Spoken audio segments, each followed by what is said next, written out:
Our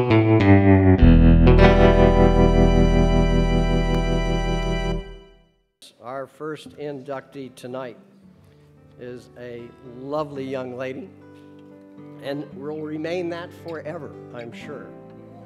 6 national titles. How's that for accomplishment? 79, first United States Surfing Championship, Texas Girls Division. 1981, first United States Surfing Championships, Junior Women's Division in California. 1982, first United States Surfing Championship, North Carolina Women's Division. Are you paying attention, girls? Junior women, women's. 1991, that's a jump of 9 years. United States Surfing Championships, Florida, Senior Women's Division. 1982, she was also East Coast Champion in Women's Division, and in 82, East Coast Champion in Women's Division. So that's 6 national titles, 2 East Coast titles. This young lady was first labeled that she surfed better than a girl. You know, now, what kind of statement is that, you know? I think Frida came along after, and she surfed like a boy. So Sharon she was on this tier that was going up. But, and, you know, Sharon had a great attitude of it all. Everybody, all they have to say about Sharon is that she couldn't have been nicer and more humble about everything that happened to her. And in fact, she doesn't know why she's sitting here yet. She's still trying to figure that out. And amazingly, she was on the front page, I believe it was the local section in the Today paper, a nice article about Sharon Wolfe and all that she's accomplished. So we're happy to have her up here.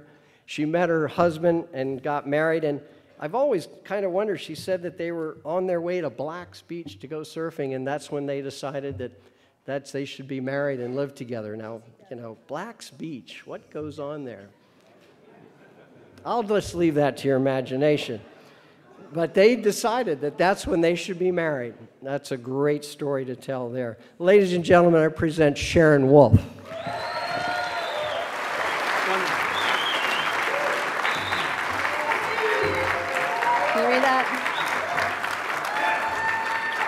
Hello, everyone. I am very nervous. I'll just let you know that right now. I'm much better in the water than I am anywhere on land. First of all, I want to thank the East Coast Surfing Hall of Fame for choosing me to be one of their members. It really is a great honor, and it is surprising, but I am enjoying every minute of this so far. There are some other people I'd like to thank along the way, and without their help, I wouldn't be here today. First is the Salix.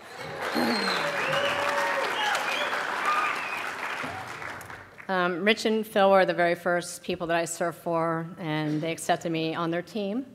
And I think I was maybe the first Salic girl that was on the team. And we had a really good little team, Matt Keckley, Greg Taylor, Tony Graham, and these guys every single day pushed me to surf harder and harder and harder. So I appreciate all those guys for helping me too. And I apologize if I forget anyone, because I never did do this by myself. I always had people pushing me to do better. The other people I can absolutely never forget is Quiet Flight Surfboards and Surf Shop. They were my only sponsor and have been for 30 years.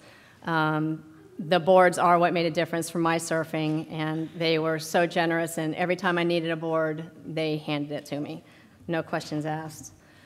Some of the other people I need to thank for their influence on me was my brother Barry. He started me out surfing when I was probably 7 years old. Take me to the inlet, you know, you got your little sister dragging along with you, but he took me out there and he pushed me and made me do what I needed to do. And I have to thank the whole Cocoa Beach Isles crew, who was always there and also surfed with me all the time, always pushing me to do better all the time. And, but my biggest influence was my mom. She loved the beach, and every weekend we would go to the beach to go surfing or go to just hang out at 4th Street North. She didn't necessarily surf, but she did body surf. My mom was always real supportive of my surfing, and I was always so afraid to do something wrong to disappoint my mom, so I was a really good girl, and still am. I get a lot of questions about what happened to me. As you heard Hunter say, there's a big span, and why I never really became a professional surfer. And the reason was in 1982, my mom was diagnosed with cancer, and it was something that she was always there for me, and I felt that I couldn't continue on or do contests without her being there, and I needed to take care of her. So what happened to me at that time is my mom was very sick, and I decided to stay and take care of my mom instead of doing contests at the time. She passed away in 1985. I was 24, so that was right in the middle of, I was going up, but then at that time there was no way that I could continue on at that point. And it's funny, as I was looking through all my newspapers trying to figure out what I had done, and I thought I was okay when my mom passed away. I thought I was handling it real well as a 20-year-old. I realized that I wasn't. It was a very devastating blow to me, and it was really hard for me to carry on, without my mom and to get myself together. But surfing is something I love, and I wanted to keep doing. And in 1988, I decided to kind of make my little comeback, and I did. By 1990, I won my 4th U.S. title. I still surf. I still surf as much as I can.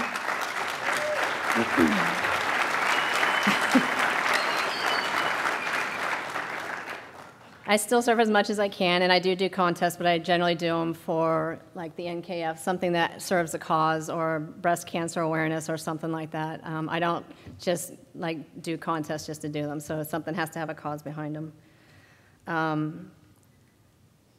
When I was first told that I was going to be inducted, one of my first thoughts was, I wish my dad was here, and he just passed away in May of 2008. I had told him about this and probably being inducted into it, so he knew what it was, but, that was a sad thing. And today, before we came over here, I went to 4th Street North, where both my parents are at, and sobbed like you wouldn't believe, but it was something I needed to do before I could come up here, and I feel very comfortable actually up here right now, so that's good. But I did talk to my parents out in the water and let them know that, I wouldn't be here if it wasn't for them as well. Once again, I would like to thank the East Coast Surfing Hall of Fame. This is a huge honor, and I appreciate it. And I'd like to thank my friends who don't surf, because there's many times that I make promises that I will go and do things, and if there's waves, I'll get to you guys later, I promise, and I will do it. I got to go surfing sometimes first.